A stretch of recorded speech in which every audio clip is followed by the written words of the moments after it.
저는 여러분들 인생이 아름다운 인생이 되었으면 좋겠습니다.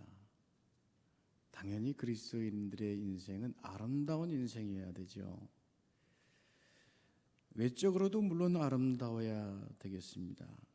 그런데 내면이 아름다우면 그 외적으로도 아름다움이 나타나죠.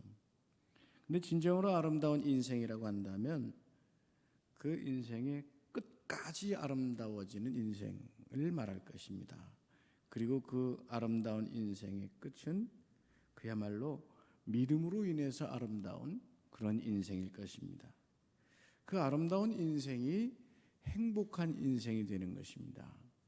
그래서 인생의 끝이 아름답게 맺어지고 믿음으로 아름다운 모습으로 마무리될 때 그 인생이 진정으로 행복한 인생으로 인정받을 수 있고 자신도 그런 인생 속에 마무리할 수 있는 것이죠. 좀 심각한 질문 드려도 죄송합니다. 한번 생각해 보세요. 여러분 생의 맨 마지막 눈을 감는 바로 그 순간 무슨 얘기하면서 마무리하겠습니까? 뭘로 하면 제일 좋을까요? 미리 계획해 놓으면 좋지 않겠습니까? 나는 이런 말을 하면서 마무리하겠다. 그렇죠? 할렐루야 어떠세요? 그렇죠? 할렐루야 좋을 것 같아요. 아멘도 좋을 것 같아요. 그렇죠? 아멘도 좋을 것 같아요. 주님 사랑합니다. 이런 말도 참 좋을 것 같아요. 그렇죠? 여러분 각자의 마음속에 주님을 만났을 때 아뢰를 말씀을 지금 미리 준비를 해두시는 게 어떻겠어요? 사순절 기간입니다. 이제 약 한 7번에 걸쳐서 이 사순절 지내면서 우리의 믿음을 조금 크게 이렇게 말고 조금 우리 한번 성장시켜보는 그런 훈련을 했으면 좋겠다는 생각입니다. 그래서 우리 생의 다음날 참으로 아름답고 복된 인생, 행복한 인생, 하나님 앞에서 행복하고 우리 자손들 앞에서도 행복하고 성도들 앞에서 행복한 그 인생으로 남을 수 있도록 말입니다. 그 길이 있습니다. 성경이 말씀해 주시죠. 요한복음 15장 다 같이 열어보십시다. 요한복음 15장 5절 말씀입니다. 다 같이 다 아는 말씀인데요. 너무나도 소중한 말씀이죠. 요한복음 15장 5절 말씀입니다. 다 같이 우리 한 목소리 읽으실 텐데 천천히 찾으십시오. 괜찮습니다. 시간 많습니다. 천천히 찾으세요. 네, 천천히 찾으세요. 요한복음 15장 5절.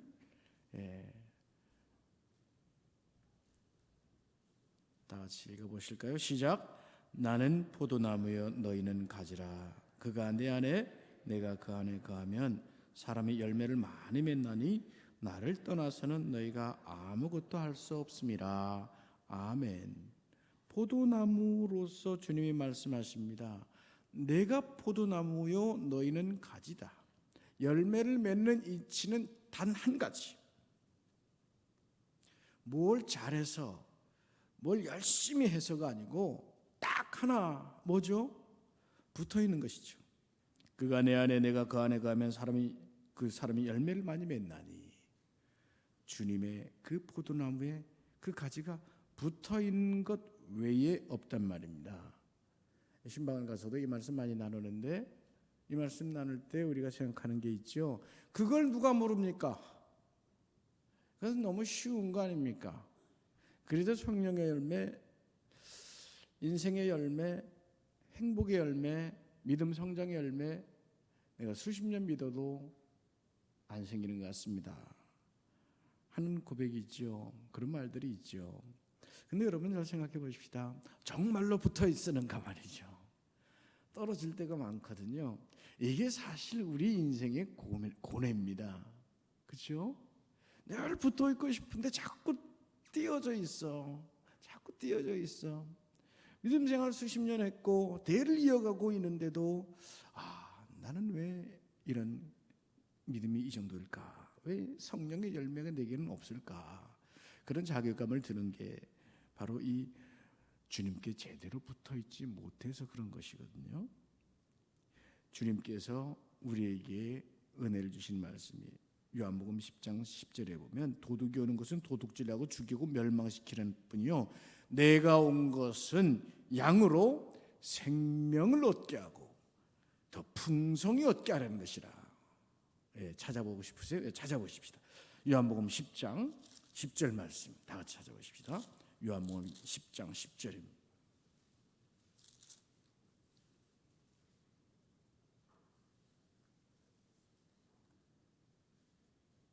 다 같이 읽어보실까요? 요한복음 10장 10절 말씀입니다. 다 같이 읽읍시다. 시작. 도둑이 오는 것은 도둑질하고 죽이고 멸망시키려는 것뿐이요 내가 오는 것은 양으로 생명을 얻게 하고 더 풍성히 얻게 하려는 것이라. 아멘. 도둑과 주님을 비유했어요. 도둑은 멸망시키려는 거예요. 멸망시키려는 것. 주님은 풍성하게 하는 것. 근데 여기 말씀이 참 좋아요. 저는 이 말씀 참 좋습니다. 내가 온 것은 양으로 생명을 얻게 하고, 여기서 끝나는 게 아니에요. 생명을 얻고 더 풍성히 얻게 하려는 것이다. 이겁니다. 예수 그리스도께서 십자가에 죽으시고 부활하심으로 우리에게 구원을 주셨습니다. 새 생명을 주셨죠. 그 새 생명을 주신 거기에서 멈춘 것이 아니고 거기에서 그 인생이 더 풍성하게 하는 것, 주님의 뜻은 바로 거기에 있다는 것입니다. 그래서 주님께서 우리 그리스도인들에게 축복하시고 사랑하시는 그 내용 중에 하나가 이 풍성한 인생을 살도록 하시는 거예요. 우리 지난주일 우리 말씀을 나누면서 은혜의 해 속에 이 복음의 역사, 복음화의 역사를 우리가 함께 나눴죠. 이 복음이라고 하는 것이 물리적으로도 물질적으로도 있었단 말입니다. 물질적인 능력도 있었단 말입니다. 그리고 심령적으로도 풍성하게 한단 말입니다. 오늘 말씀은 특별히 심령적입니다. 우리의 심령이 생명을 이제 누림으로 말미암아서 더 풍성해지고 더 풍성해지고 풍성한 삶을 살도록 한다는 것입니다. 그것이 우리 속에 또 여러분의 가정 속에 있어져야 된다는 것이죠. 그 길이 무엇인가? 오늘 그것을 깨어짐이라고 말하고 싶은 것입니다. 깨어집니다. 그래서 오늘 첫 번째 깨어짐의 영성을 생각해 보고자 하는 것입니다. 오늘 우리가 생각해 볼 때 자라고 하는 것, 나 자신이라고 하는 것, 이것이 상상외로 우리의 믿음을 방해하기 쉽고 또 우리의 영혼, 영성을 옥죄기 쉽다는 사실을 먼저 인정해야 될 필요가 있습니다. 그런데 이 자라고 하는 것, 나라고 하는 것이 살아있을 때 그 나의 내가 강조되는 그 결국은 어떻게 되느냐? 안타깝게도 멸망으로 가는 수가 많습니다. 말씀 좀 또 찾아보십시다. 다니엘서 4장 30절에서 33절 말씀에 보면 느부갓네살의 이야기가 나옵니다. 여러분, 느부갓네살은요 하나님께서 아주 귀하게 쓴 사람입니다. 느부갓네살을 통해서 이스라엘 백성들을 치셨어요. 그만큼이요. 다니엘서 4장 30절.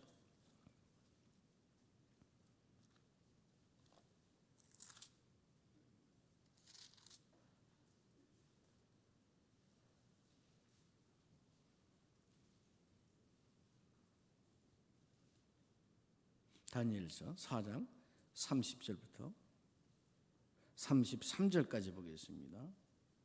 여기에 이 느부갓네살이 나란 말, 내란 말이 얼마나 많이 쓰는지 셀 필요는 없습니다만 한번 눈여겨 한번 보시기 바랍니다.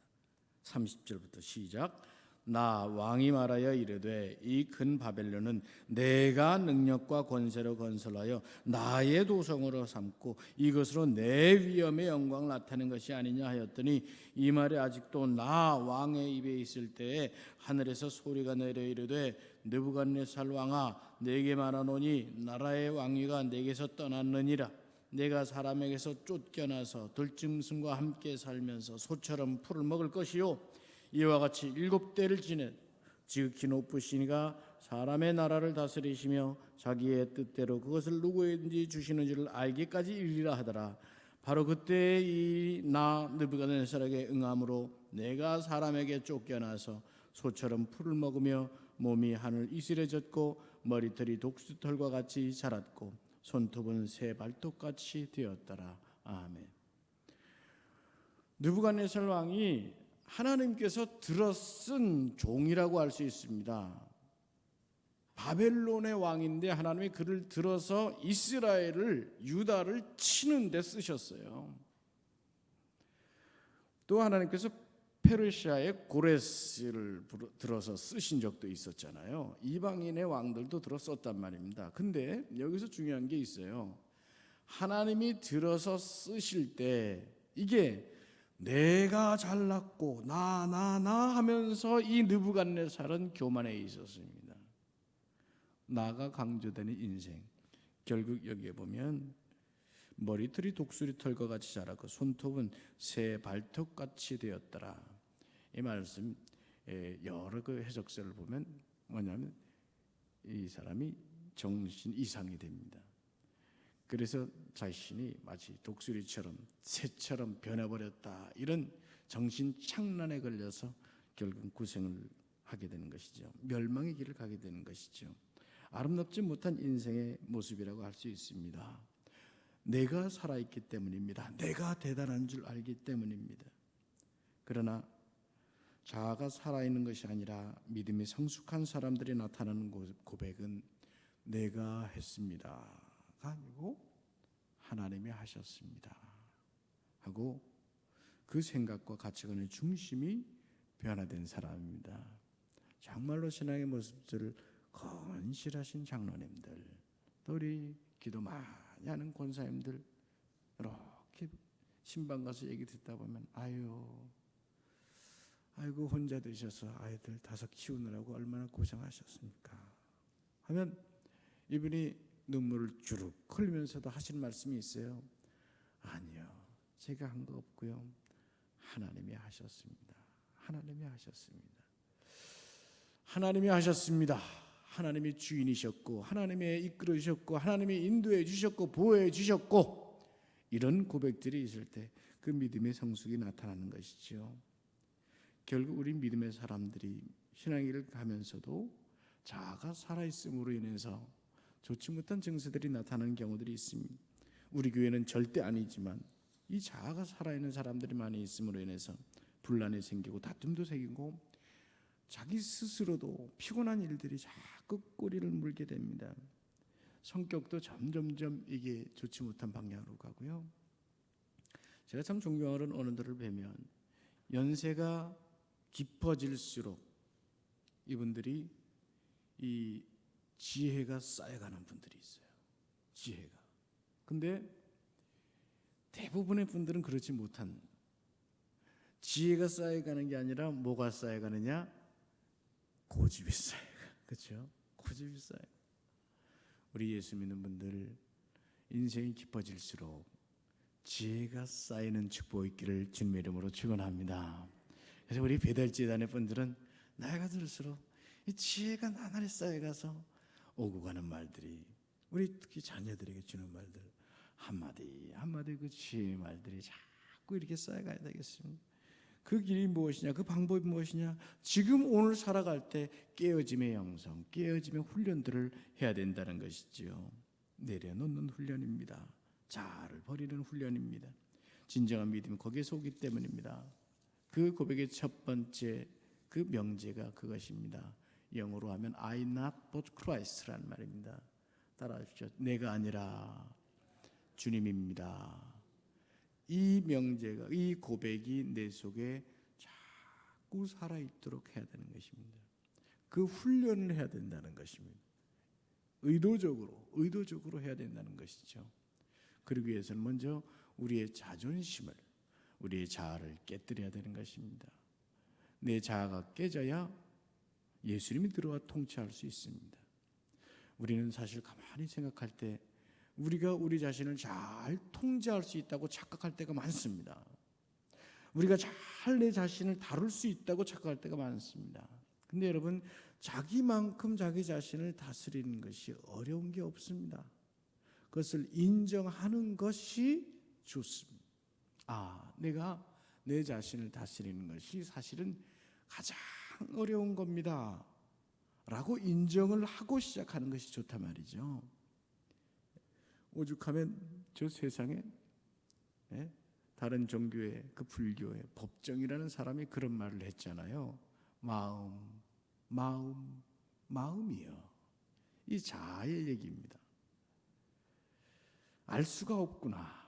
너그러울 때는 온 세상을 받아들이다가도 한 번 옹졸해지면 바늘 하나 꽂을 자리가 없구나. 공감되는 말이잖아요. 그만큼 우리의 자아는 변화무쌍하고 스스로 통제하기 어렵다는 것이죠. 우리는 무섭도록 자기의 이익과 자기의 영화에 집중하는 그런 자아를 가지고 있다는 것을 인정해야 됩니다. 두렵도록 그것을 인정해야 됩니다. 그래서 자아를 다스리는 게 어렵다는 것을 우리가 인정을 해버려야 됩니다. 그것이 첫 번째 자아를 죽이는 거예요. 믿음으로 아멘하고 결심도 합니다. 반드시 하나님의 뜻에 순종하겠다고 주먹도 꽉 쥐고 이제 나가지만 주님께 순종하기가 어려운 이유는 여전히 내 자아가 살아있는 경우가 많기 때문입니다. 깨어짐의 훈련을 우리가 한다 할 때 때때로 우리는 이것이 내게 손해를 주는 것이 아닐까. 자아의 지배를 받는 사람 속에는 하나님의 위대한 일을 할 때 두려움이 생겨집니다. 그만큼 우리의 자아는 내 욕망에 사로잡혀 있고 손이익에 대해서 대단히 민감하기 때문입니다. 그러나 자아를 하나님 앞에 맡기고 하나님께서 나를 치셔서 예수님 앞에 붙들려 있게 해주십시오 고백하는 거기로부터 비로소 아름다운 모습이 나타나기 시작합니다. 여러분, 성령의 열매가 뭡니까? 다 외우시겠지요? 사랑과 희락과, 우리 다 찾아보실까요? 갈라디아서 5장 22절 23절 잘 외우는 말씀이지만 하나하나 한번 좀 눈여겨보시죠. 갈라디아서 5장 22절 말씀, 갈라디아서 5장 22절 말씀.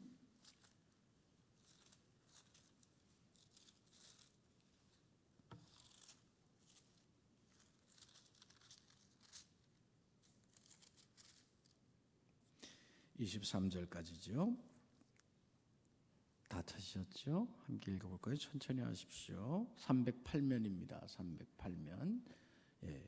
함께 읽겠습니다. 시작. 오직 성령의 열매는 사랑과 희락과 화평과 오래 참음과 자비와 양선과 충성과 온유와 절제니 이 같은 것을 금지할 법이 없느니라. 아멘. 성령의 열매 몇 가지? 9가지. 이 열매의 공통점이 무엇인가? 자아가 깨어지지 않고서는 결코 얻을 수 없는 열매들이라는 것이지요. 깨어짐이라는 건 결국 무엇이냐? 십자가의 죽음을 말합니다.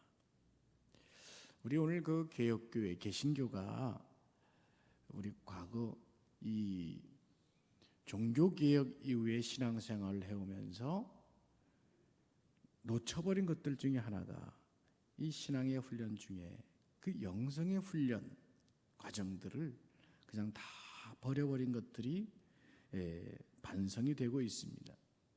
성경 말씀을 읽어가면서 그 말씀이 내게 주시는 신령한 은혜를 사모하는데 그 은혜가 지식에 머물 때가 많이 있어요. 근데 지금 오늘 이 시대에 신앙의 성장을 위해서 우리가 받아들여야 될 소중한 하나님이 주신 은사가 있습니다. 그것은 무엇이냐? 묵상의 은사입니다. 묵상의 은사를 다른 말로 하면 상상의 은사입니다.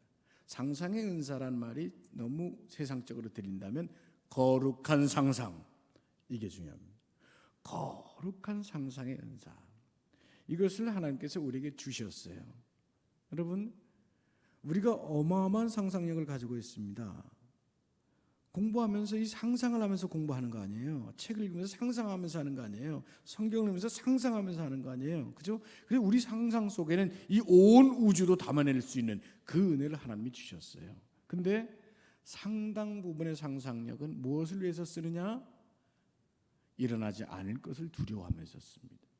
염려하면서 씁니다. 분노하면서 씁니다. 쓸모없는 것들을 향해서 말입니다. 십자가의 죽음을 생각할 때, 우리 주님을 생각할 때, 십자가에서 죽음으로 가시는 주님의 모습을 상상할 때 여러분 어마어마한 은혜를 받습니다. 새벽기도에 나오셔서 혹은 예배 전에 나오셔서 예배를 준비하실 때 있잖아요. 그때 그런 훈련들을 하면 좋습니다. 오늘 제가 세 가지만 말씀을 드려볼게요. 기도할 때 하나님께 아뢰고 기도하는 것, 간구하는 것, 예, 좋습니다. 다 좋습니다. 근데 이제 이 깨어짐의 영성을 훈련하고 싶다 하는 마음이 있으실 때에는 먼저 주님 앞에 내 진실된 모습을 열어 보이는 고백의 기도를 드리십시오. 편안하게 드리십시오. 주님, 내 진실된 모습을 주님께 열어 보이고 싶습니다. 이렇게 고백해 보십시오. 그대로 하는 겁니다. 한번 따라해 보시겠어요? 주님, 내 진실된 모습을 주님께 열어 보이기를 원합니다. 그냥 맹목적으로 이렇게 하더라도 구체적으로 하나하나가 이제 나오는 거예요. 그런 기도를 드리면 성령께서 내게 떠오르게 하시는 것들이 있습니다. 내게 이런 욕심이 있고, 내게 이런 실수가 있고, 내 이런 부끄러움이 있고, 내 이런 거짓된 모습이 있고, 그냥 내 모습 그대로 주님께 내어놓는 것입니다. 여러분, 이게 주님을 진심으로 만나는 거예요. 그것을 내놓아 기도하면서 무엇을 우리가 귀 기울이냐?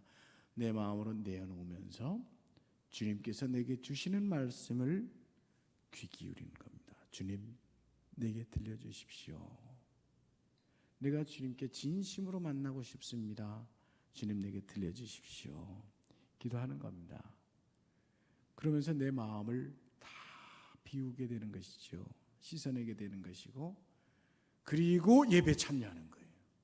그리고 그렇게 해서 찬양하고, 찬양할 때 주님 만나고, 그렇게 해서 성경 말씀 받으면서 그 말씀이 그 속에 들어가고, 거기서부터 이 생수의 능력이 나타나게 되는 것입니다.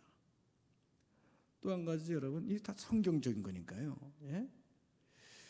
여러분, 시편 23편에 보면 이 다윗이 내 잔이 넘치나이다 이런 고백을 하죠. 이것이 여러분 우리 자아의 모습을 이 컵이라고 여겨보세요.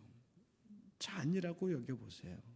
그리고 우리 하나님께서 거대한 항아리를 가지시고 생수의 항아리를 가지시고 그것을 지금 부어주려고 준비해 두셨단 말이에요. 그러면 여러분 그 잔을 어떻게 해야 되겠습니까? 잔에 그 생수를 가득 채우려면 이거 어떻게 해야 되겠어요? 비워야 되잖아요. 내가 내 이 잔에 들어있는 오물이든 거짓된 것들이든 부끄러움이든 상처든 더러운 것들 이걸 다 쏟아내야 되잖아요. 주님, 내 마음에 있는 더러운 것들, 내 인생의 잔에 있는 것들 이제 씻어내고자 합니다. 이것을 부어내고자 합니다. 이때 내일 오를 때 여러분 고백을 하는 거예요. 내게 이런 부끄러움이 있습니다. 내 과거에 이런 아픔의 상처가 도무지 지워지지 않고 있습니다. 주님, 내게 이런 질병도 있습니다.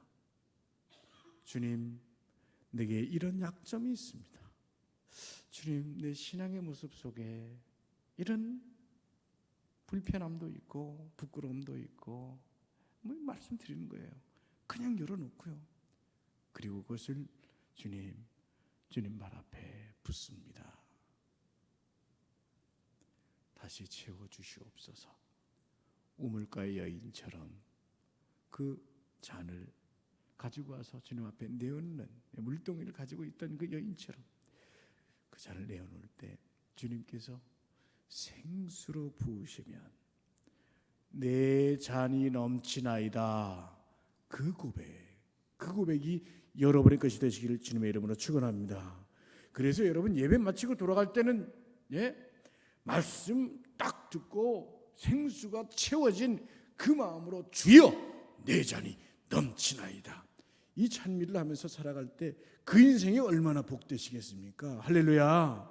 그러니까 그런 훈련을 해보자 말이죠. 조금만 해도 됩니다. 한 5분만 해도 된다고요.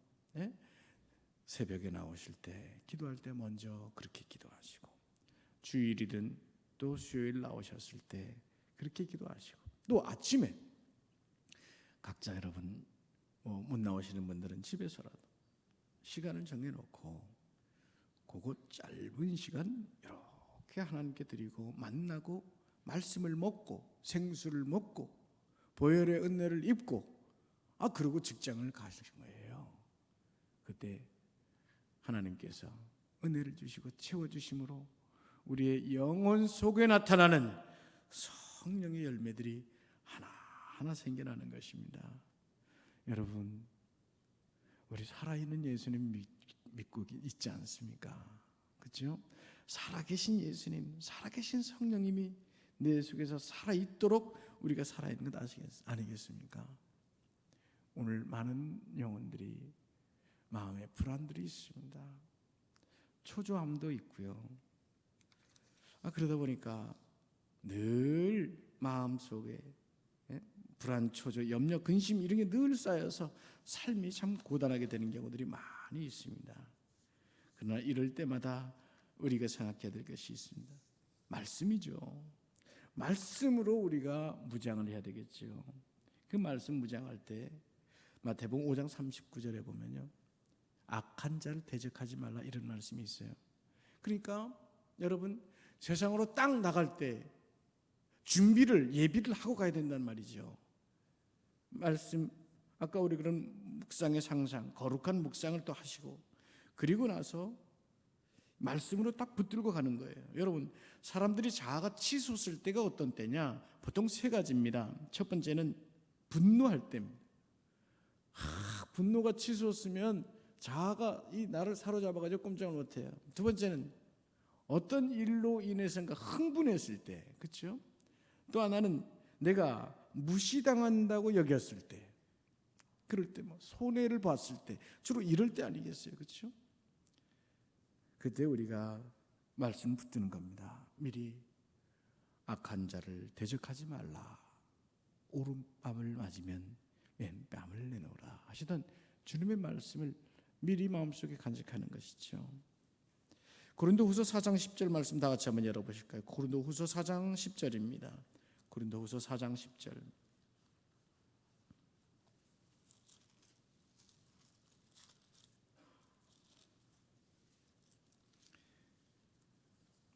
이런 말씀을 우리 작은 수첩에, 아니면 여러분 핸드폰, 휴대폰 딱 찍어가지고 다니면 좋잖아요. 말씀 딱 붙들고, 그렇죠? 고린도후서 4장 10절 다 같이 읽을까요? 시작. 우리가 항상 예수의 죽음을 몸에 짊어짐은 예수의 생명이 또한 우리 몸에 나타나게 합니다. 아멘. 이런 인생, 예수의 생명이 우리 몸에 나타나는 인생, 이 인생이 아름답고 이 인생이 행복하고 이 인생이 참으로 복된 풍성한 인생 아니겠습니까? 손해를 봤을 때도 있어요. 손해 봤을 때 흥분하기 전에 미리 말씀 딱 붙들고 가자고요. 마태복음 6장 35절 말씀, 마태복음 6장 35절이요.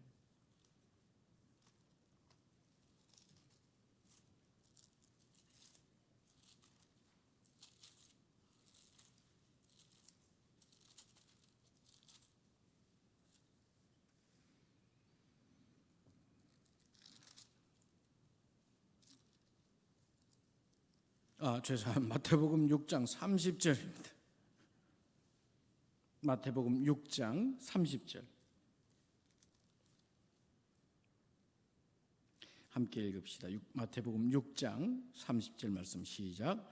오늘 있다가 내일 아궁이에 떨어지는 들도 하나님이 이렇게 입히시거나 하물며 너희일까 보냐 믿음이 작은 자들아. 아멘.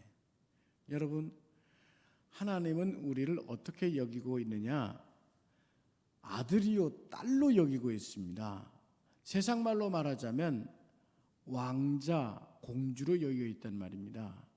가장 좋은 곳으로 먹이고 입히고 공급해 주실 그런 왕을 우리의 아버지로 두고 있다, 이런 말입니다.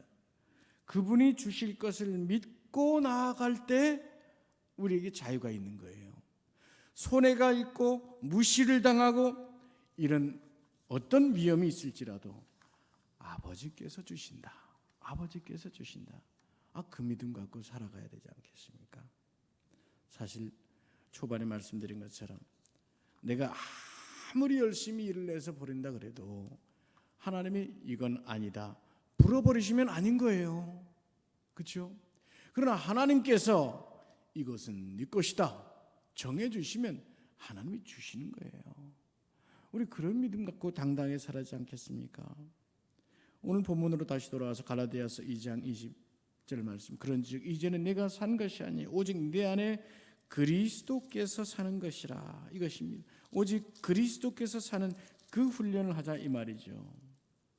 매일매일 삶의 훈련을 통해서 이걸 한 번씩 쌓아갈 때, 그때 여러분 우리 심령 속에 생수의 통로가 생기는 것입니다. 그 생수의 통로를 통해서 이웃을 향해 생수가 흘러나가게 되는 것입니다. 우리가 축복의 통로가 드디어 되는 것이죠. 우리의 생수의 수로가 생겨간단 말입니다. 그로부터 승리의 생활, 아름다운 삶, 성령의 열매들이 쌓여져 가고 쌓여져 가며 그것이 내 속에 행복이 된단 말입니다. 여러분, 어떤 환경과 어떤 외부적인 요인들이 우리의 마음을 힘들게 하고 어렵게 할 수가 있습니다. 그때도 주님을 붙들고 내 자아가 그 문제를 만나는 것이 아니라 주님이 그 문제를 만나도록 나는 주님 안에서부터 해결 보는 것입니다. 주님을 붙들면 주님이 해결하시는 것입니다. 이 신비로운 은혜, 이 사순절 기간에 함께 누리면서 이 깨어짐의 영성, 이것들을 가지고 여러분의 인생이 한층 더 풍성하고 더 풍성한 인생 되시기를 주님의 이름으로 축원합니다. 우리 다 같이 찬송 함께 하시겠습니다.